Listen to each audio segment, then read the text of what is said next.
प्यारे दोस्तों, आज मैं जो कहानी आपको सुनाने जा रही हूँ वो कहानी है सुनहरे मछली की। तो चलिए शुरू करते हैं आज की कहानी। किसी गांव में एक माँ और बेटी रहती थी। बेटी का नाम मीरा था।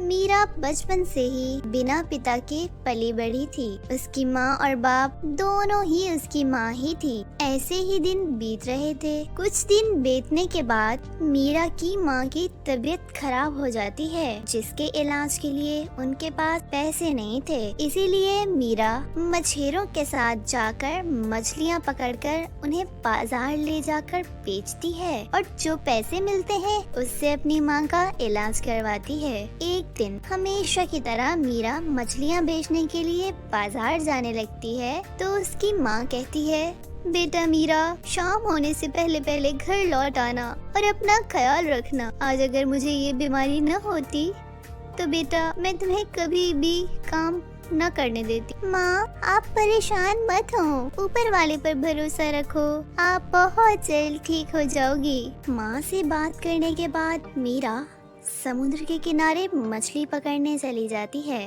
वो मछलियाँ पकड़ ही रही होती है कि उसके पास एक सीता नाम की लड़की आती है जो उसे कहती है, क्यों रे मीरा, तू समुद्र किनारे ही क्यों मछलियाँ पकड़ रही है? मेरे पापा तो बीच समुद्र में जाकर मछलियाँ पकड़ रहे हैं। बीच समुद्र में बहुत बड़ी बड़ी मछलियाँ मिलती हैं और सोने की मछलियाँ भी। देखो, मेरे पास तो कश्ती भी नहीं है और बड़ा जाल भी नहीं है, तो मैं बीच समुद्र में कैसे जाऊँ? मैं यही समुद्र के किनारे बैठकर ही मछलियाँ पकड़ूंगी और उन्हें बाजार बेचकर अपनी माँ के लिए दवाइयाँ खरीदूंगी। सीता वहाँ से चली जाती है। मीरा मछलियाँ पकड़ती रहती है। आज भी मीरा को छोटी छोटी मछलियाँ ही मिलती थी, जिसे देखकर मीरा उदास हो जाती है। उसे ले जाकर बाजार में बेचती है। सभी व्यापारी अपना अपना सामान बेचकर चले गए थे, मगर मीरा की मछलियाँ छोटी होने की वजह से नहीं बिक पाई थी। तभी एक आदमी आता है, ये मछलियाँ कितने में दोगी? बाबूजी, 200 रुपए दे दो और सारी मछलियाँ ले जाओ। 100 रुपए दूंगा,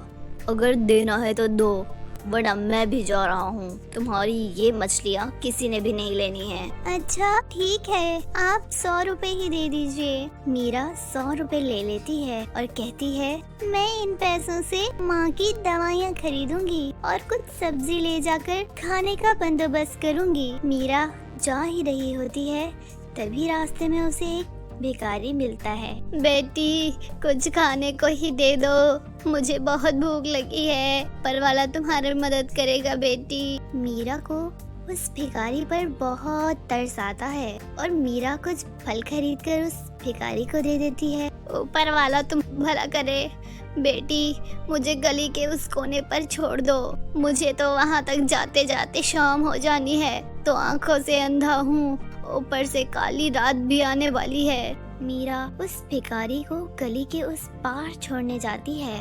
रास्ते में दोनों बातें करते जाते हैं। मीरा अपने बारे में सब कुछ उन्हें बताती है। तभी गली के उस पार वो दोनों पहुंच जाते हैं। तभी वो भिखारी मीरा को मछलियों को खिलाने के लिए कुछ दाने देता है और कहता है, बेटी ये दाने ले जाओ और कल सुबह मछलियों को पकड़ने से पहले पहले ही ये दाना फेंक देना और उसके बाद मछलियाँ पकड़ना। मीरा वापस घर जाती है और किचन में जाकर खाना बनाती है और अपनी माँ को खिलाती है और दवाई ना लाने की वजह अपनी माँ को बताती है। मीरा बेटा, अच्छा किया तुमने, जितना हो सके उतनी किसी की मदद कर देनी चाहिए, उससे आपको कभी भी किसी भी किस्म की कमी नहीं होगी। अगली सुबह मीरा फिर मछली पकड़ने समुद्र के किनारे जाती है। उस भिखारी ने जैसे कुछ कहा था, मीरा ने वैसे ही किया। फिर मछलियाँ पकड़ने लगी, जिससे उसके जाल में बहुत बड़ी मछलियाँ फंसती हैं। उसमें एक सुनहरे रंग की मछली भी होती है। तभी वहाँ पर सीता आती है और मीरा उसके जाल में इतनी खूबसूरत मछली देखकर सीता हैरान होती है और जल जाती है। और मीरा उस मछली को देखकर बहुत खुश होती है और कहती है, आज मैं अपनी माँ को अच्छे से मछली बनाकर खिलाऊंगी। और कुछ मछलियाँ बाजार में बेचकर जो पैसे मिलेंगे उससे मैं अपनी माँ के लिए दवाई और फल लेकर जाऊंगी। मीरा मछलियों को लेकर बाजार जा रही होती है। तभी पीछे से सीता उसे जोर से धक्का देती है, जिसकी वजह से मीरा और उसकी सारी मछलियाँ गिर जाती हैं। सीता उसकी सुनहरी मछली को लेकर भागने लगती है। मीरा चिल्लाने लगती है, अरे कोई मेरी मदद करे, वो मेरी मछली लेकर भाग रही है। तभी रास्ते में वो अंधा भिखारी मिलता है जिसकी मीरा ने मदद की थी। वो भिखारी सुनहरी मछली सीता से छीनकर मीरा को दे देता है। उसके बाद मीरा उसका शुक्रिया अदा करती है और मछलियाँ बाजार में बेचती है, जिसकी वजह से उसके पास अच्छे खासे पैसे आ जाते हैं। और सुनहरी मछली को लेकर वो घर आती है और अपनी माँ के लिए बहुत सारे फल और दवाई लेकर आती है। वो सारी बातें खुश होकर अपनी माँ को बताती रही थी, मगर तभी उसकी नज़र माँ पर पड़ी जो बिल्कुल ठीक हो गई थी। मीरा ऊपर वाले का शुक्रिया अदा करती है।